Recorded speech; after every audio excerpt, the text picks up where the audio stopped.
हुए हमें भले हम लाखों बार तीर्थों में यात्रा करें, सैकड़ों बार कुंभ स्नान कर लें, हमारा प्रयोजन वहाँ से पूर्ण होना नहीं है।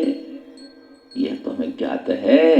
हमारा प्रयोजन यह श्री प्रिया प्रियतम का जो मधुर लीला रस सिंधु है उसमें अवगाहन करना, मधुर लीला रसामृत पान करना, तो यह तो श्री वृंदावन में ही संभव है, श्री वृंदावन की कृपा से ही संभव है। इसलिए हमारा प्रयोजन जहाँ पूरा होना ही नहीं है वहाँ जाने से क्या मतलब। अनाराध्य राधा पदाम भोज युग्मम अनाश्रित वृंदाटवि तत्पदांकम असंभाष्य तद्भाव गंभीर चित्तान कुतः श्याम सिंधो रसस्यावगाह। श्री राधिका के पदाश्रयी हुए बिना, उनको अपनी आराध्या स्वीकार किए बिना, श्री वृंदावन आश्रय लिए बिना और वृंदावन आश्रयी रसिक जनों का संग किए बिना भला हम यह युगल प्रेम रस सिंधु में, श्री कृष्ण प्रेम रस सिंधु में कैसे अवगाहन कर सकते? कोई उपाय ही नहीं है। कहीं भी कितने ही तीर्थ व्रत कर लें, कुछ नहीं होना है। श्री ठाकुर महाशय कहते हैं, तीर्थेर भ्रमण केवल मनेर भ्रम आश्रय गोविंद चरण। तीर्थेर भ्रमण केवल मनेर भ्रम, तीर्थों में भ्रमण करना मन का भ्रम मात्र है कि वहाँ जाने से हमें हमारी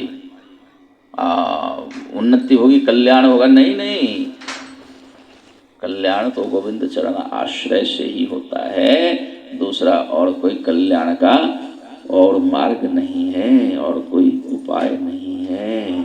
ये सब बताते हैं भ्रम है, यह सब मात्र श्रम है।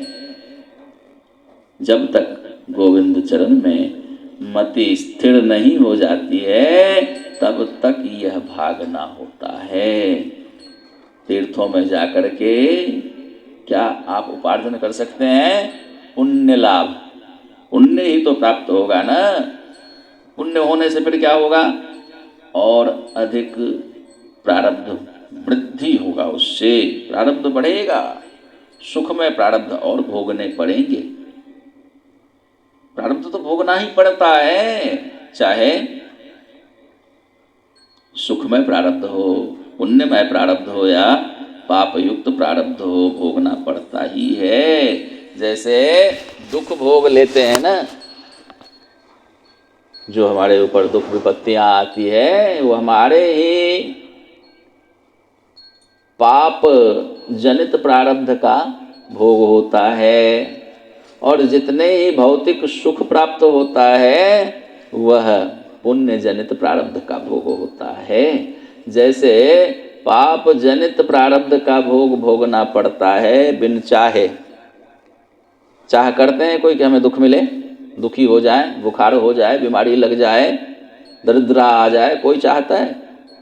किंतु फिर भी ये सब के सब आते हैं ना जीवन में।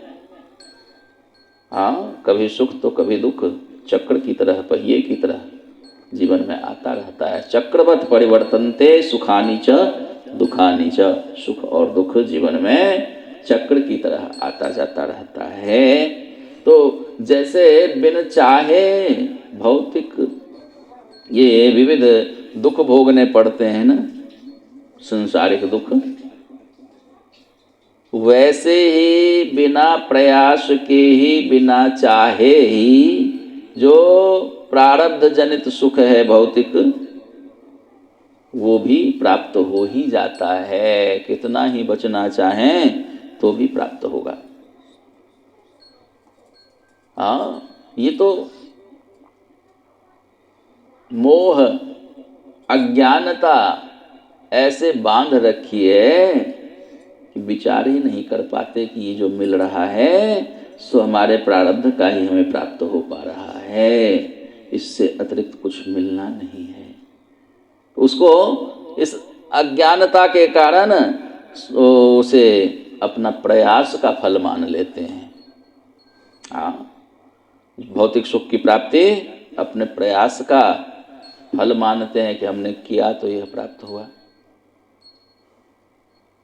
तो दुख जो मिला उसके लिए तो आपने कुछ नहीं किया, वो कहाँ से प्राप्त हो गया? ये दोनों ही बराबर बराबर आते हैं। हमारे पुण्य जितना है उतना ही हमें भौतिक सुख प्राप्त होगा। पाप कर्म हमने जितना किया है उसी प्रकार हमें दुख भी भोगने पड़ते हैं। इसलिए तीर्थों में जाकर के पुण्य उपार्जन कर सकते हैं आप। उस पुण्य के द्वारा पुनः क्या होगा? भौतिक सुखों को प्राप्त भोगना पड़ेगा और अधिक प्रारब्ध बढ़ेगा। इसीलिए जो इस रस पथ पर चलने वाले हैं, जो प्रेम पथ पर चलने वाले पथिक हैं, वो कभी न तो पुण्य के पीछे पड़ते हैं न पाप के पीछे पड़ते हैं।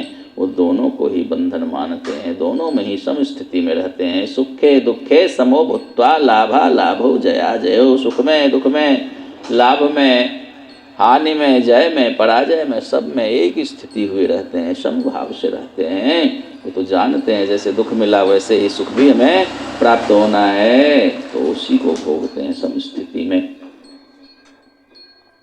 इसलिए प्रयोजन क्या है हमारा? गोविंद चरणारविंद में मति की रति बने, मन यहीं आकर के स्थिर हो जाए और वो रति प्रदान करने में हमारे वृंदावन परम सहायक हैं, परम सक्षम हैं। इसलिए